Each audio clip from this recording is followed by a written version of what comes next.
अस्सलाम नाज़रीन, मैं हूं असद अली तूर अपने प्रोग्राम असद तूर अनसेंसर्ड में। आज जो हम आपको बड़ी अहम और बड़ी पेशरफ्त का बताएंगे वो है कि जनरल आसिम मुनीर जो पाकिस्तान के आर्मी चीफ़ हैं, वो मुल्क के दौरे पर निकले हैं और बिज़नेसमैनों से मुलाकातें कर रहे हैं। और क्या उन मुलाकातों में हो रहा है ये हम आपको बताएंगे। अंदर की खबर, लाहौर में उन्होंने 60 बिज़नेसमैनों से मुलाकात की। कराची में उन्होंने 50 बिजनेसमैनों से मुलाकात की है। इन मुलाकातों में क्या गुफ्तगू हुई, इसका अहवाल हम आपको बताएंगे। सतूर अनसेंसर्ड पे एक्सक्लूसिवली और बात भी करेंगे कि ये क्या कुछ है। तो देखिए, जनाब आसिम मुनीर पहले तो लाहौर गए हैं, जहाँ पर उन्होंने 60 बिजनेसमैनों से मुलाकात की है। वहाँ पर एक तो वो बहुत ज़्यादा उन्होंने गुफ्तगू में बड़ी पुरुम्मीद नज़र आए, जो कि वैसे भी वो जो जहाँ जहाँ पर गुफ्तगू कर रहे हैं वो इसी का इजहार कर रहे हैं कि जो SIFC का जो उनका इनिशिएटिव है, यानी कि स्पेशल इन्वेस्टमेंट, वो क्या फ़ॉरेन पता नहीं क्या वट एवर, तो कौंसल, ठीक है, नहीं स्पेशल इन्वेस्टमेंट फैसिलिटेशन कौंसल, ठीक है। उसके लिए उन्होंने वहाँ पर कहा कि आप देखेंगे कि ये आने वाले दिनों में किस तरह से इसका इम्पेक्ट आपको नज़र आएगा। और उसका जो एक बेबी प्रोजेक्ट है जो कॉरपोरेट फार्मिंग है, उसमें हमें उम्मीद है कि तकरीबन 25 अरब डॉलर जो सऊदी अरब और दीगर गल्फ़ ममालिक हैं वो उसमें इन्वेस्ट करेंगे। और आप देखेंगे कि पंजाब में ज़राअत का बहुत ज़्यादा आपको उसका इम्पेक्ट नज़र आएगा।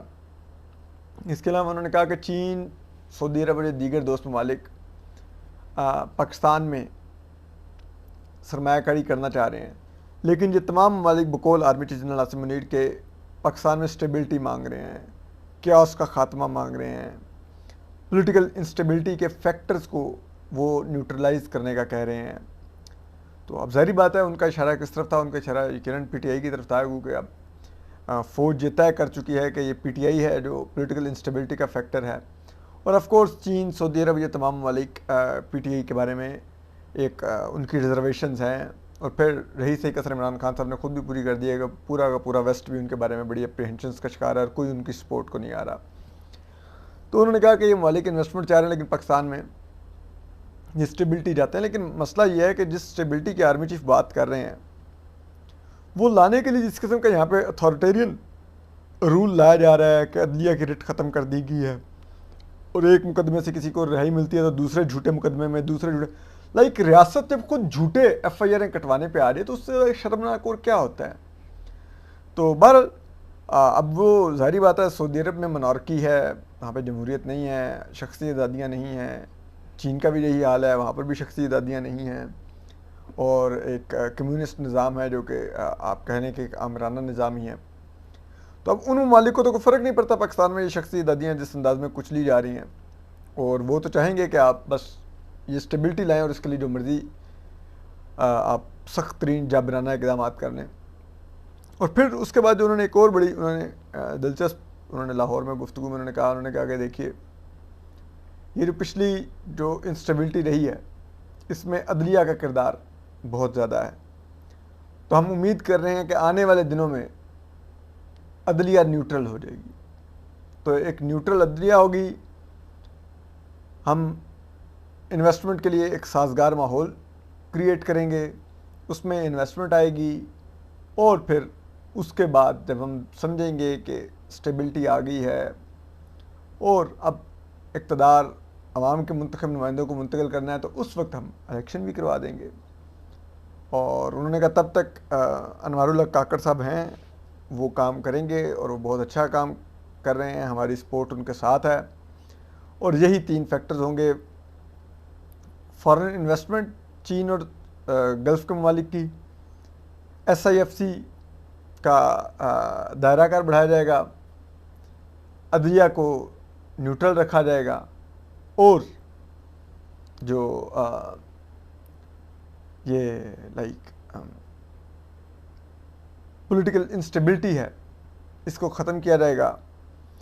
तो ये चीज़ें उन्होंने बताई। अब चीज़ ये है कि तो क्या अदलिया को न्यूट्रल रखने के लिए वो आगे भी यही करते रहेंगे कि जब जस्टिस काजी फायज़ चीफ जस्टिस बन जाएंगे तब भी वो इसी तरह लोगों को उठा रहे होंगे, एफआईआर पे एफआईआर कट रही होंगी, एक मुकदमे से निकल देंगे तो दूसरे में अंदर डाल देंगे, जेल के बाहर से गिरफ्तारियाँ हो रही होंगी और अदालत के फ़ैसलों को जूते की नोक पे लिखा जा रहा होगा, अदालत को इनफैक्ट जूते की नोक पे, बूटों की नोक पे लिखा जा रहा होगा।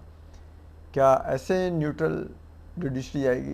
ये तो फिर बड़ा देखने वाली बात है कि ऐसे ये अगर विजन है, और जैसे भी माजी में चीफ जस्टिस उमर बंदयाल साहब के अंडर जुडिशरी के साथ जो किया गया, अगर यही जस्टिस काजी फाइसा के साथ भी होना है तो फिर देखते हैं। फिर इसके बाद वो इसी तरह कराची भी गए।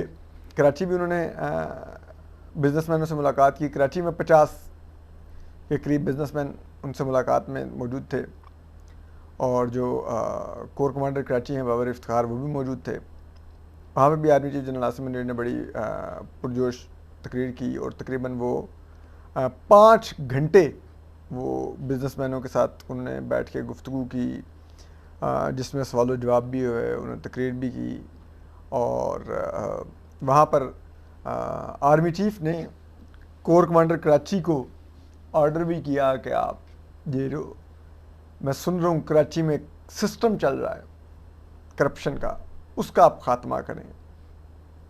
तो पता नहीं कोर कमांडर कराची के पास ऐसे कौन से इख्तियारात हैं आइनी या कानूनी कि वो ये ऐसा इक़दामात ले सकते हैं, तो ये तो मुझे मालूम नहीं है। आइन में तो कम से कम नहीं है कहीं पर दर्ज।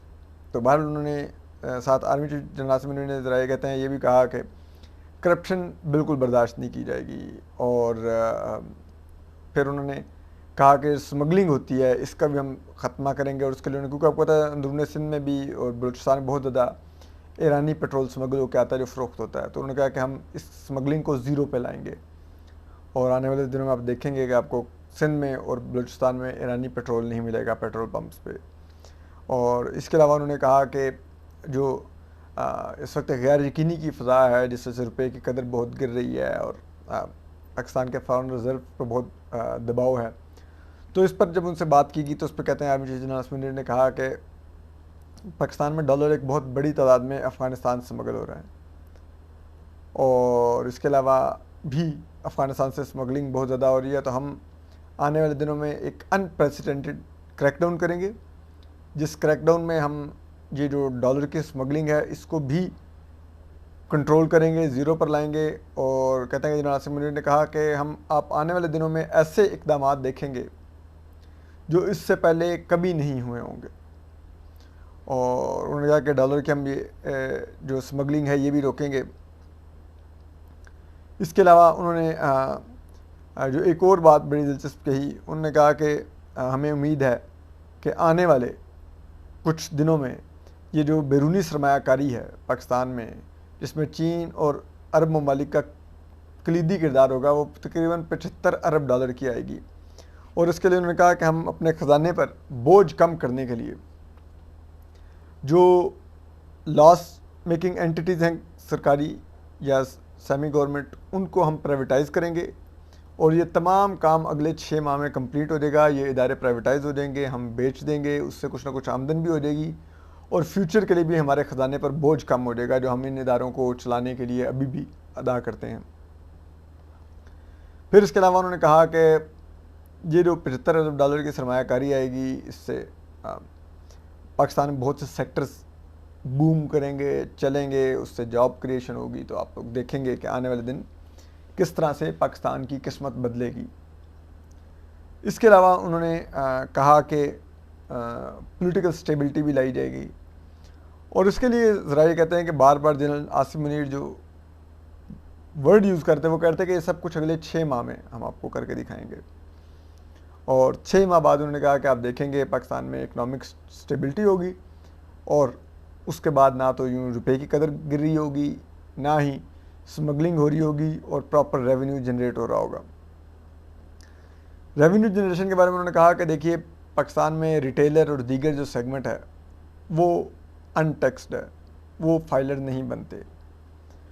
तो हम आने वाले दिनों में पूरी कोशिश करके, उन्होंने कहा कि हम तमाम ज़राए बरूकार ला के जो रिटेलर्स हैं उनको टैक्स नेट में लाएंगे, यानी कि उनकी मुराद ये ट्रेडर्स जो छोटी दुकानें हैं ये टैक्स नहीं देते, तो इस तरफ उनका इशारा था कि हम इन सबको टैक्स नेट में लाएंगे। अब ये जनरल मुशर्रफ ने भी इनको रिटेलर्स और ट्रेडर्स को टैक्स नेट में लाने की कोशिश की थी, वो नहीं ला सके थे। पीपल्स पार्टी ने कोशिश की, नहीं ला सके। नून लीग ने कोशिश की, नहीं ला सके।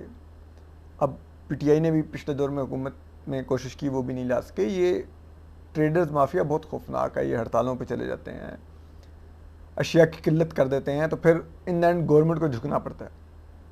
तो देखते हैं कि जनाब आसिम मुनीर क्या करते हैं। लेकिन मुझे इसके ऊपर जो चीज़ जो मेरे लिए बड़ी दिलचस्प थी वो ये थी कि इस ज़राए बता रहे हैं कि इस जो कराची में जो उनका गुफ्तगू थी उस दौरान ताजिर सॉरी वो जो बिजनेसमैन थे वो वालेहाना अंदाज में अपनी सीटों से खड़े होकर तालियां बजाने लग जाते थे, लाइक जैसे कोई जलसा हो रहा हो। ठीक है, तो ये तो इस पाकिस्तान की इस सनतकार शराफिया की हैसियत है।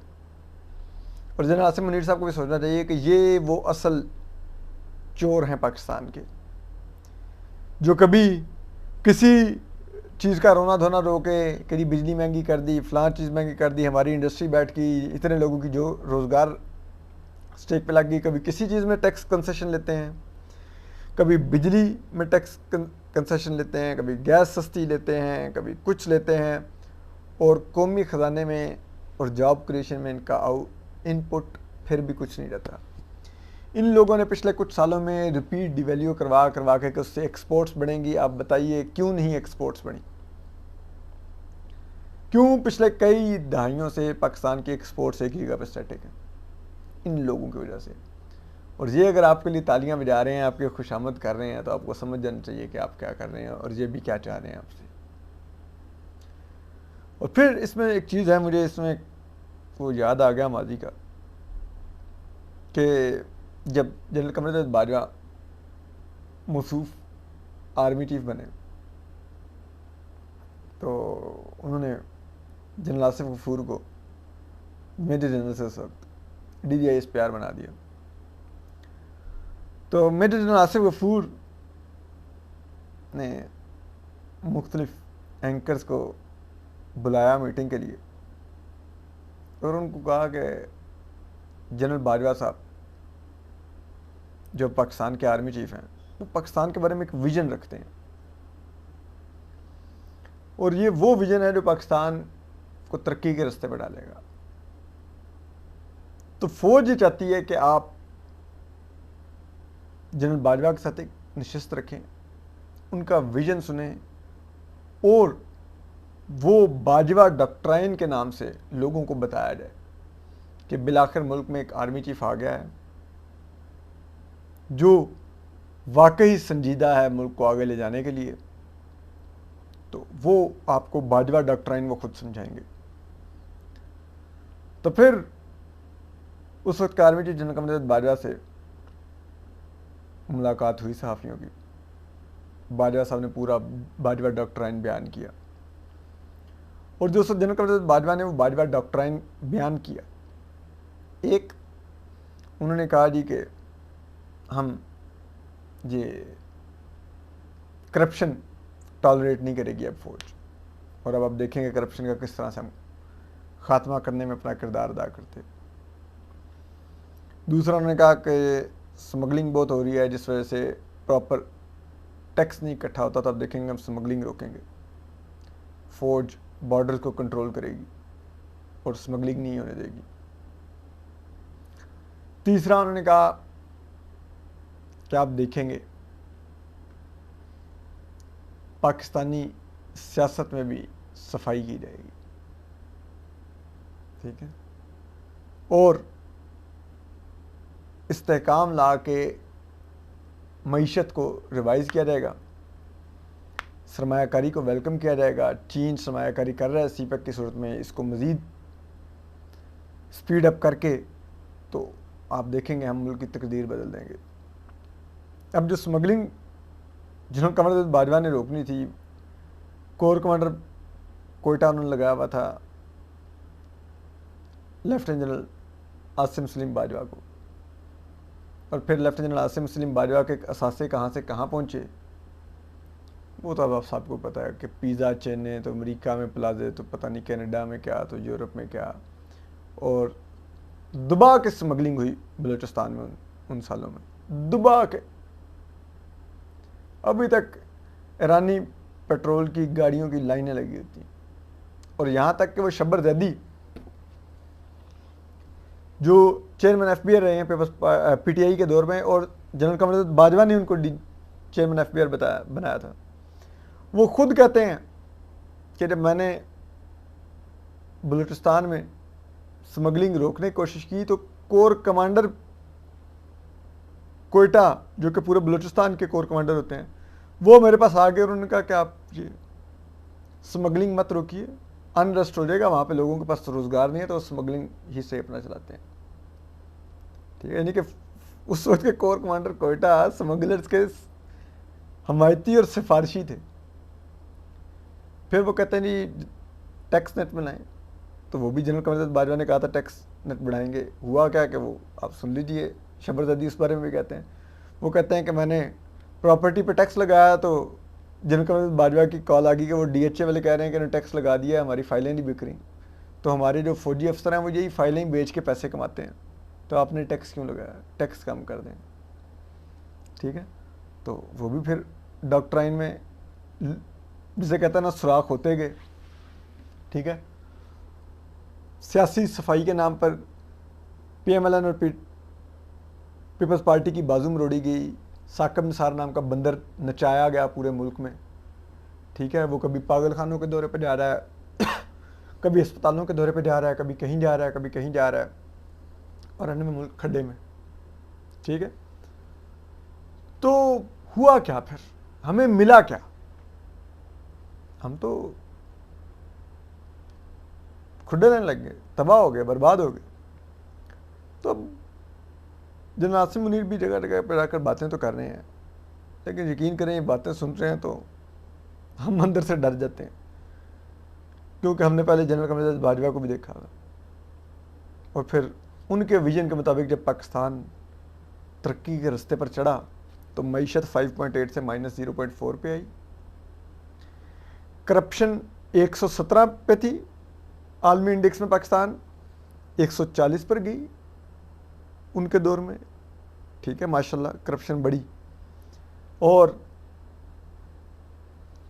डॉलर ऊपर गया, रुपया मुंह के बल गिरा, महंगाई की शरह कहाँ पे गई, सब कुछ हुआ। तो अब फिर हमें बताया जा रहा है कि इस दफ़ा जो हो रहा है वो पहले कभी नहीं हुआ, माजरत के साथ ये पहले भी हुआ है और बहुत बार हुआ है हमारे साथ। तो देखते हैं इस दफ़ा हमारे साथ क्या होगा। ख्याल रखिए, अल्लाह हाफ़िज़।